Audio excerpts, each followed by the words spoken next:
হরে কৃষ্ণ বন্ধুরা, আমার আরও একটি শর্ট ভিডিওতে আপনাদের সবাইকে স্বাগত জানাই। তো বন্ধুরা, আমি আজকে এখন আছি জামাইবাবুর বাড়িতে। আর জামাইবাবুদের বাড়িতে এসে চলে এসেছি জামাইবাবুদের ভুট্টা খেতে দেখতে। আমি তো আপনাদের দেখিয়েছিলাম জামাইবাবুদের ভুট্টা রোপণ করা।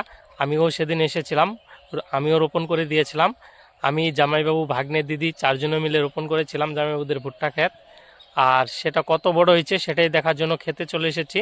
তাই ভাবলাম আপনাদেরও দেখাই কেমন হয়েছে, চলুন দেখুন। এই যে দেখতে পাচ্ছেন, এই যে এই ক্ষেতটা, আর এই জায়গায় দেখি অনেক বড় বড় হয়ে গেছে ওদিকের তুলনায়। আবার এই যে ক্ষেতটা দেখতে পাচ্ছেন, এটাও জামাইবাবুদের।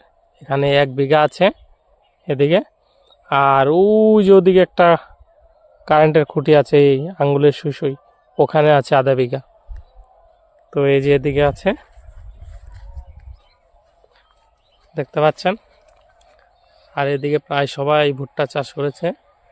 আর এখানে পাশে একটা ক্ষেত সরিষা চাষ করেছে। তো বন্ধুরা, আর একটা জিনিস লক্ষ্য করলাম, এই যে দেখুন ভিতরে কত কাটা গাছ হয়েছে, জঙ্গল হয়েছে, কত ঘাস হয়েছে, দেখতে পাচ্ছেন। দেখুন কি পরিস্থিতি। বন্ধুরা, কেমন লাগলো অবশ্যই কমেন্ট করে জানান।